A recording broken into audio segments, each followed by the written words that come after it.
है प्रचंड, बोल मस्तकों के झुंड, आज जंग की घड़ी की तुम गुहार दो।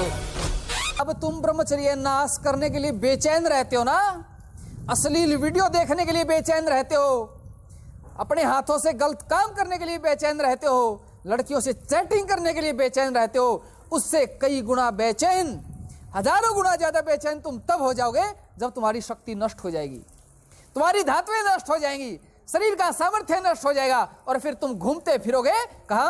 मेडिकल स्टोरों पर। मुझे मर्दाना ताकत चाहिए। अरे क्या मर्दाना ताकत? कहां से आएगी मर्दाना ताकत? ये गोलियों में मर्दाना ताकत मिलेगी? ब्रह्मचर्य पालन कर लो, सारी बेचैनी दूर हो जाएगी, सारा आनंद आ जाएगा। और ब्रह्मचर्य नाश जीवन का नाश है भाई, जीवन का नाश। पर कैया क्या भी सुन में नहीं। प्यारे बच्चों, आप लोग हमारे देश का भविष्य हो, आपके कंधों पर आने वाले समाज की जिम्मेवारी है। ये कंधे मजबूत नहीं होंगे तो इससे बड़ा नुकसान हो जाएगा, समाज की क्षति होगी। लेकिन अक्सर हमारे युवा आज की तारीख में बहुत सारे गलत कार्यों में, बुरी आदतों में, गंदी आदतों में पढ़ करके वीर्य नाश करते हैं, ब्रह्मचर्य का नाश करते हैं, अपनी शारीरिक और मानसिक शक्ति को खो बैठते हैं। आज की हमारी ये वीडियो मैं 100% गारंटी के साथ कहता हूँ, जो भी बच्चा पूरा देखेगा इसको और जीवन में धारण करेगा, जो हम आज आपको कुछ निर्देश देंगे उनका पालन करेगा, तो उनकी ज़िंदगी में चमत्कार होने वाला है। जो आप निराशा में डूबे हुए हैं वह आशा में बदल जाएगी। जिस शक्ति को आपने खोया है आप उसे प्राप्त करोगे। ऐसा तो हो ही नहीं सकता कि आप लोग कोई गलत कार्य करो और उसका परिणाम न भोगना पड़े। भोगना पड़ता है।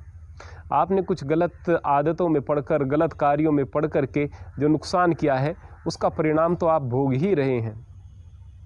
क्योंकि जब आपने उस बुरे काम को शुरू किया था उस समय आप आनंद की अनुभूति ले रहे थे, इतनी ज़्यादा कि आपको दूसरी बात नहीं सूझती थी। ब्रह्मचर्य की बातें आपको मिथ्या प्रतीत होती थी। ऐसे में अगर कोई एलोपैथिक डॉक्टर आपको इस बात को बता देता था कि ये ब्रह्मचर्य वगैरह से कुछ नहीं होता और ये हस्त मैथुन वगैरह कोई नुकसान नहीं पहुंचाते, तो आपके इस बुरी लत को आपकी एक ताकत मिल जाती थी, एक संबल मिल जाता था। आप इस आदत में और ज़्यादा फंस जाते थे। उसमें फंसते फंसते जब आपने स्वयं में बहुत सारे नुकसानों को देखा, अपनी तेजस्विता को खोया, अपने शारीरिक सौष्ठव को खोया, अपनी स्मृति को खोया, अनेक प्रकार के रोगों से आप ग्रसित हो गए, उसके बाद आपको यकीन हुआ कि वास्तव में हमारा धर्म, संस्कृति, हमारे ऋषि महर्षि, हमारे धर्म प्रचारक, हमारे ज्ञानी महापुरुष जिस ब्रह्मचर्य की बात करते हैं वो कितना महत्वपूर्ण है। लेकिन अक्सर ऐसा होता है कि हम ऐसी परिस्थिति में होते हैं कि अब पछताए क्या होत है जब चिड़िया चुग गई खेत। दिन में अगर चिराग जलाए तो क्या किया, सब कुछ लुटा के होश में आए तो क्या किया। इस स्थिति में हम अक्सर हुआ करते हैं। फिर हमें ब्रह्मचर्य की सूझती है। अब हम ब्रह्मचर्य की बहुत सारी वीडियोस को देखते हैं या इधर उधर हम कुछ महापुरुषों से राय लेते हैं, वो आपको ब्रह्मचर्य को खो देने के नुकसानों के बारे में भी बताते हैं, जिससे आप और ज़्यादा निराशा में चले जाते हो। जब कोई भी लक्षण आपको बताए जाते हैं ब्रह्मचर्य टूटने से ये नुकसान होता है, ये नुकसान, चूंकि आप उस नुकसान का अनुभव पहले कर चुके होते हैं, तो उन बातों से भी आप और ज़्यादा निराशा और नकारात्मकता में चले जाते हो। ऐसे में आपकी आंतरिक शक्तियाँ क्षीण होने लगती हैं। ध्यान रखना, अगर शरीर की शक्तियाँ क्षीण हो जाएं तो आपका इतना नुकसान नहीं है, लेकिन आंतरिक शक्तियाँ अगर क्षीण हो जाएं, आपका मनोबल टूट जाए, तो इससे बड़ा नुकसान हो जाता है। आज हम इन्हीं विषयों पर बात करेंगे। मेरा दावा है कि यदि आप पूरा इस वीडियो में बताए गए इंस्ट्रक्शंस को फॉलो करेंगे तो ऐसा हो ही नहीं सकता है कि आपके जीवन में आश्चर्यजनक परिवर्तन ना आए। तो मैं कह रहा था कि हमारे आज की क्या गुणवत्ता है, हमारा आज कितना व्यवस्थित है। जैसा हमारा आज होगा उसके आधार पर ही, उसी नींव पर हमारे भविष्य की इमारत खड़ी होने वाली है। तो आज को बेहतर बना करके हम भविष्य के लिए आश्वस्त हो सकते हैं। आज मैं बात कर रहा हूँ ब्रह्मचर्य के विषय में। क्यों ब्रह्मचारी रहना हमारे लिए इतना मुश्किल, इतना दुष्कर हो गया है? उसका सीधा सा कारण यही है कि जो वो नियम है, जो वो जीवन शैली है, जो वो सिद्धांत है, वो हमारे जीवन से निकल चुके हैं, जिसके आधार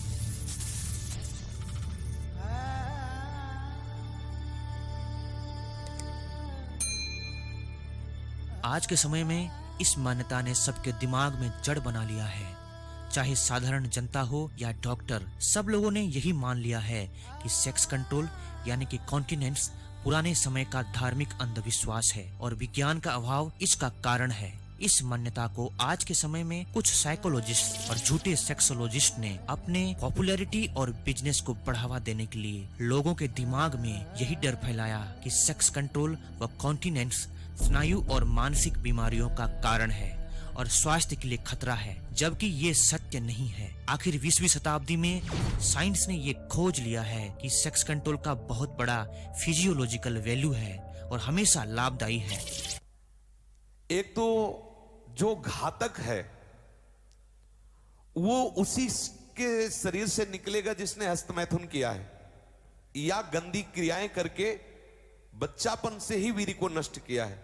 जैसे 12-13 वर्ष की अवस्था है और उस अवस्था से आप अपने कुसंग के कारण वीर्य का नाश कर रहे हैं, तो कुछ वर्षों तक हस्तमैथुन करने वाला या अन्य गंदी चेष्टा करने वाला ये नहीं जान पाता है कि इसके द्वारा मेरी हानि हो रही, वो नहीं समझ पाता, क्योंकि जीवनी शक्ति भगवान अपनी तरफ से देते हैं। वो बिल्कुल ना खाए और हस्तमैथुन करे तो भी उसको समझ में नहीं आएगा। कुछ समय के बाद जब उसकी स्थायी जीवनी शक्ति से क्षीण होना प्रारंभ हो जाएगा, तब उसे वो लक्षण जो हस्तमैथुन करने से नाश ऐसे उस प्रसंग में बताया गया, वो लक्षण उसके जीवन में उत्पन्न होने लगते हैं। तुम गुहार दो,